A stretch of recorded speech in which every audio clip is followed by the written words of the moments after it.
ओम महालक्ष्मीच विद्महे विष्णुपत्नीच धीमहि तन्नो लक्ष्मी प्रचोदयात। ओम नारायणाय विद्महे वासुदेवाय धीमहि तन्नो विष्णू प्रचोदयात। तुम्हा सर्वांचं पुन्हा एकदा स्वामी शिवा मार्ग या माझ्या चॅनलमध्ये आपल्या सर्वांचं खूप खूप मनापासून स्वागत आहे।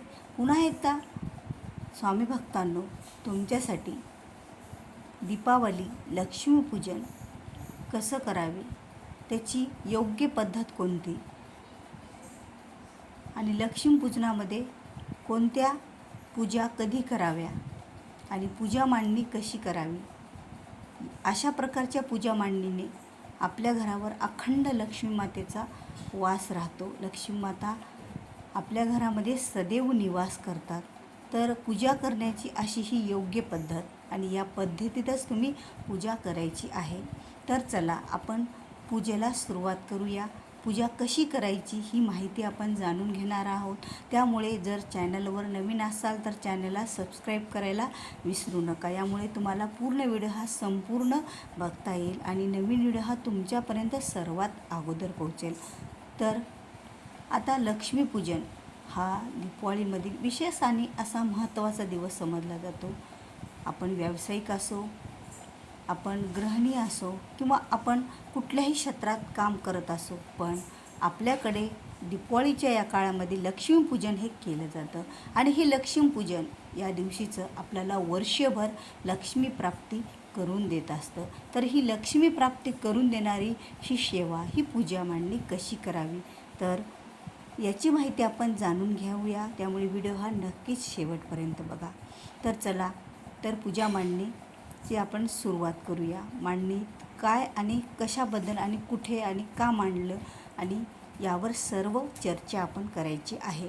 तर बघा, ज्या वेळेला पहिल्या प्रथम आपण लक्ष्मीपूजन करतो त्यावेळेला आपल्याला जोड पानावर 2 सुपाऱ्या मांडायच्या आहेत। ह्या सुपाऱ्या ज्या तुम्हाला आता समोर दिसत आहेत, ज्या की विड्याच्या 2 जोड पानावर 1 सुपारी आणि दुसऱ्या जोड पानावर सुद्धा 1 सुपारी आपण मांडलेली आहे आणि त्याच बाजूला गणपती बाप्पाची मूर्ती पण आपण मांडलेली आहे।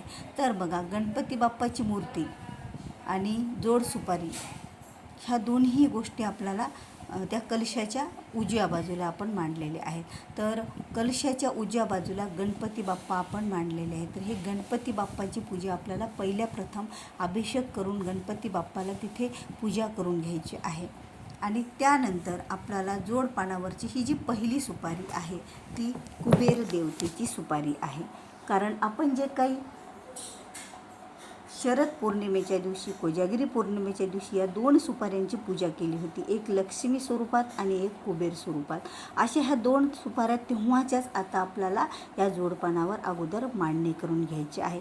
आधी गणपती बाप्पाची अभिषेक करायचा, पूजा करायची, नंतर या 2 सुपाऱ्यांची सुद्धा आपल्याला पूजा करून घ्यायची आहे। अशा पद्धतीत मांडणी करून आणि लक्ष्मी नारायणाचा फोटो आपण आपल्या डाव्या बाजूला, म्हणजे जिथे आपलं तोंड असतं समोर, तिथे कुबेर आणि लक्ष्मीच्या सुपारीच्या पाठीमागे जे की श्री विष्णू हे शयन करत आहेत आणि लक्ष्मी माता हे त्यांचे पाय चपत आहेत, असा हा फोटो। आता हा हारामुळे थोडा तुम्हाला लक्ष्मी माता दिसत नाही आहे, पण लक्ष्मी मातेचा तसा तो फोटो आहे।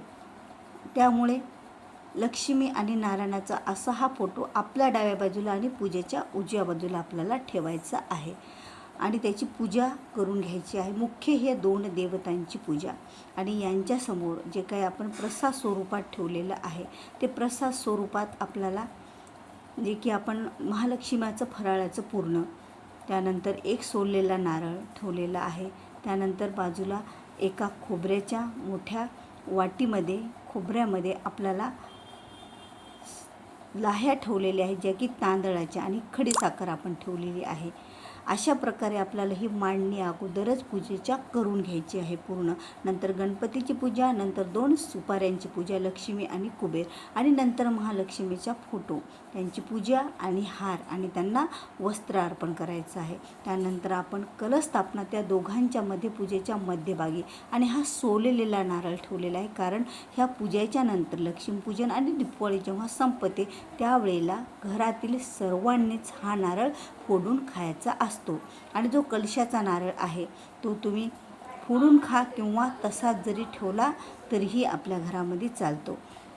म्हणजे किती दिवस ठेवायचा तर बघा, नारळातील पाणी हे आटल्याच्या नंतर नारळ हे खराब होत असतं, त्यामुळे हा पण नारळ आपण फोडू शकतो. ज्या वेळेला आपल्या शेतामध्ये एखादं धान्य आपण उगवतो आणि ती पूजा करून घरी आणलेलं असतं त्यावेळेला हा नारळ आपल्याला फोडायचा असतो. कारण धान्याच्या स्वरूपात जी लक्ष्मी माता असते तिच्या स्वागतासाठी हा नारळ कलशावरचा फोडायचा असतो. इथे जो मी तुम्हाला जे लक्ष्मी च्या पूजनामधील बोळकं आणि त्यावर दिवा ठेवलेला आहे आणि त्या दिव्यात तेलाची वात आपल्याला लक्ष्मीकडे तोंड करून ठेवायची किंवा उत्तरेकर तोंड करून त्याची वात. इथे मी तुम्हाला एकच बोळकं ठेवून दाखवलेलं आहे. तर अशा प्रकारे आपल्याला 5 बोळके समोर मांडायचे आहेत. कारण वेळेअभावी मला एवढं काही जमलं नाही. मी तुम्हाला शक्य असेल तेवढं तुम्हाला ती पूजेची मांडणी पण थोडक्यात सांगितलेली आहे. तसे 5 बोळके तुम्हाला ठेवायचे आहेत. त्यामध्ये तुम्हाला भरायचं आहे तर ते धान्य ज्यापासून कोथिंबीर बनते ते आपल्याला धने ठेवायचे आहेत एका बोळक्यात. आणि एका बोळक्यामध्ये समोरच्या आपल्याला त्यामध्ये गहू, तांदूळ, जे की आपल्या घरातलं धान्य, ज्वारी, हरभऱ्याची डाळ आणि खडीसाखरेचा जे आपण लक्ष्मीपूजनाला जो काही सर्व साळीच्या लाह्या प्रसाद आणतो तो ठेवायचा असतो. आणि तसंच नंतर आपल्या घरामध्ये त्याची उतरंड म्हणून आपण ठेवायची असते. ही उतरण आपल्यासाठी खरंच खूप महत्त्वाची मानली जाते. आणि या 2 आणि जे फराळामध्ये जे आपल्याकडे जे काही फराळाचं होईल, जे आपण दिवाळीमध्ये करणार आहोत ते संपूर्ण फराळाचं मी असं डब्यामध्ये ठेवलेलं आहे नैवेद्य दाखवल्याच्या नंतर. कारण नंतर त्यांना माशा वगैरे काही कीटाणूपासून भीती राहणार नाही म्हणून मी त्याला पॅक करून असं ठेवलेलं आहे. कारण लक्ष्मीपूजन हे आपण दुसऱ्या दिवशीपर्यंत तसंच ठेवत असतो. त्या दिवशी आपण लक्ष्मीपूजनाच्या दिवशी काढत नसतो पूजेच्या केल्या. मग अख्खे जवळजवळ 15-16 तास हे लक्ष्मीपूजन आपल्याकडं असतं आणि तोपर्यंत काही जीवाणू कीटाणू त्यावर बसतात आणि आपल्याला काही त्रास होऊ नये यासाठी मी त्याचे पूर्ण त्याला पॅक डब्यामध्ये असं ठेवलेलं आहे नैवेद्य झाल्याच्या नंतर. आणि हो कलश असतो, तर कलश करताना महत्त्वाची गोष्ट, या कलशाला जो नारळ आहे तो एकतर लाल दोरा त्याला पूर्णतः तुम्ही बांधून घ्या किंवा पांढरा दोरा बांधून घ्या आणि त्याला लाल कलरचं कुंकू त्यामध्ये विड्याची पाने घाला, खाली तांदूळ टाका आणि जे काही कलश रूपात आपण जो कलश घेतलेला आहे, जो तांब्या घेतलेला आहे त्याला 8 जागेवर हळदी आणि कुंकाचे पट्टे ओढायचे. त्याच्या तोंडालासुद्धा आपल्याला लाल कलरचा दोरा बांधायचा. मध्ये सुपारी, पैसा, एखादं हळकुंड जे लक्ष्मी मातेला आवडतं ते, हळदी, कुंकू, अक्षदा असं सर्व काही या कलशामध्ये टाकून ते कलश आपण ओम महालक्ष्मीच विद्महे विष्णू पत्नीच धीमहि तन्नो लक्ष्मी प्रचोदयात् असं म्हणत त्या कलशाची स्थापना आपण करायची. आता गणपती पूजन झाल्याच्या नंतर कलश स्थापना झाल्याच्या नंतर ह्या 2 सुपाऱ्यांची पूजा आणि त्यानंतर लक्ष्मीनारायणाच्या फोटोची पूजा, मग लक्ष्मीची पूजा आणि त्यानंतर आपल्याला करायची आहे ती या कलशाच्या पाठीमागे मी जे पैसे, सोनं, नाणं ठेवलेलं आहे त्या दोघांच्या मध्ये ती जागा, तिथेच ती पूजा करायची असते. कलशाच्या पाठीमागे आणि लक्ष्मीनारायण आणि लक्ष्मीच्या फोटोच्या मध्यभागी. त्या मध्यभागी आपल्याला जी आपल्या घरातील ऐश्वर्य, धनसंपत्ती आहे लक्ष्मी स्वरूपात त्याची पूजा आपल्याला करायची आहे.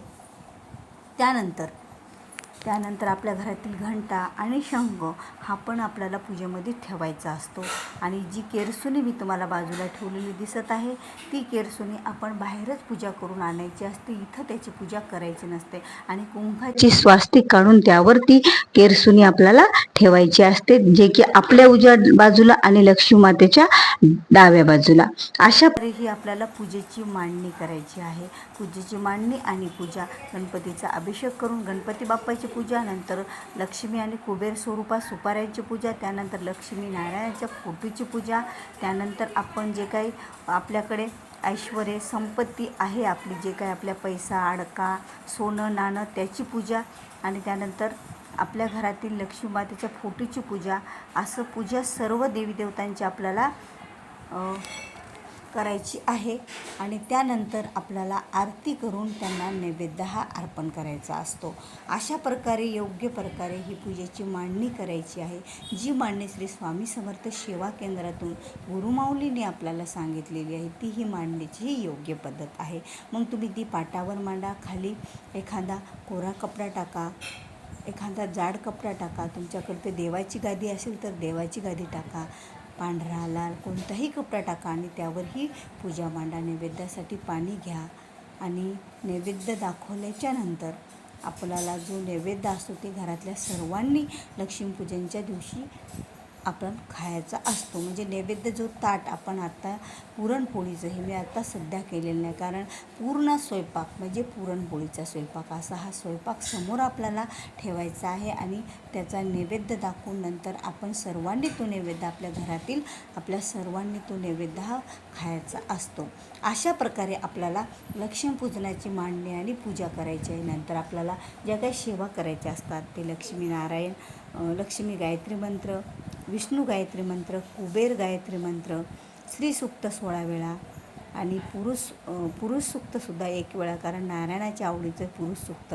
त्यानंतर आपण रात्री कनकधारा स्तोत्र, जेवढ्या आपल्याला रात्री 12 वाजेपर्यंत जागरण करत, 12 ते 12:30 म्हणजे 12:30 वाजेपर्यंत, 12:45 वाजेपर्यंत, 12:40पर्यंत आपल्याला जागरण करायचं आहे. आणि या जागरणापर्यंत आपल्याला अशा ह्या सेवा करायच्या असतात. तोपर्यंत जमेल तेवढं आपल्या शेफ्टीनुसार आपल्याला दाराचे घराचे दरवाजे हे उघडे ठेवायचे आहेत. पण अगोदर शेफ्टी महत्त्वाची आहे. तुमच्या एरियामध्ये तुम्हाला जर काही भीतीदायक वाटत असेल तर फक्त खिडक्या उघड्या ठेवा, दारे बंद ठेवा.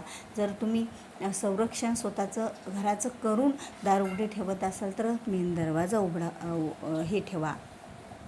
ठेवा. आणि जर आपल्या घरातील जो जुना झाडू असतो, तो वर्षभर ज्या झाडूनं आपण झाडलेला असतो, त्या झाडूनं आपल्याला एका लाईनीत एकदा फळा टेकून शेवटपर्यंत तो फळा तशाच लाईनीत ओढत न्यायचा असतो, मागच्या भिंतीला खेटून, आणि शेवटी तो फळा तिथे दरवाजात आपटायचा असतो. अलक्ष्मी म्हणत, काही थोडंसं अलक्ष्मी माझ्या घरातून जावो असं म्हणत त्याची एक जे फळ्याची तुम्हाला माहिती आहे, झाडूची जो एक अशी बट काढायची झाडूची, जी झाडूचा एक फणी असते छोटीशी, ती काढायची, बाहेर फेकायची असते आणि नंतर तो फळा एका साईडला बाजूला तिथेच ठेवायचा. अशा प्रकारे पूर्ण लक्ष्मीपूजन आपल्याला करायचं आहे. आणि लक्ष्मी मातेचा अखंड आशीर्वाद आपल्या घरावर कसा राहील, आपण सेवा पूजा आणि त्याचबरोबर त्या दिवशी फटाकड्याचे आवाजसुद्धा आपल्याला जास्त करायचं नाही. जेवढी शांतता प्रिय आहे लक्ष्मी मातेला, तेवढं तुमच्या मनातील भावना, तुमचं मन किती स्वच्छ आहे, घरात किरकिर टेन्शन काही नसू नये, ह्या गोष्टीसुद्धा श्री आईसाहेबला, लक्ष्मी मातेला, नारायणाला आपल्याला प्रिय आहे. कारण रात्री 12 वाजता लक्ष्मी आणि नारायणाचा फेरा हा लक्ष्मी माता अवतरत असते. ज्यांच्या घरामध्ये लक्ष्मीपूजन करून दीपपूजन केलं जातं, ज्यांच्या घरामध्ये जास्तीत जास्त दिवे लावून ते 12 वाजेपर्यंत ते दिवे चालू राहतात, 12:30 वाजेपर्यंत, त्यावर लक्ष्मी मातेचा अखंड असा वास राहतो. कारण ती अंधाराची रात्र असते, अमावस्या, आणि अंधाराच्या रात्री आपल्या घरात जे दीपपूजन केलं जातं, जो दिवा आपल्या घरात चालू असतो, त्यानुसार लक्ष्मी माता ह्या अखंड आपल्या घरात वास करतात. प्रकाशाप्रमाणे लक्ष्मी माता ह्या आपल्या घरात सतत राहतात. तर खरंच तुम्हाला व्हिडिओमधील काय आवडलं असेल तर व्हिडिओला लाईक करा, शेअर करा. चॅनलवर जर नवीन असाल तर चॅनलला सबस्क्राईब करायला विसरू नका. भेटूया पुन्हा अशाच एका नवीन व्हिडिओसोबत. तोपर्यंत श्री स्वामी समर्थ, श्री स्वामी समर्थ.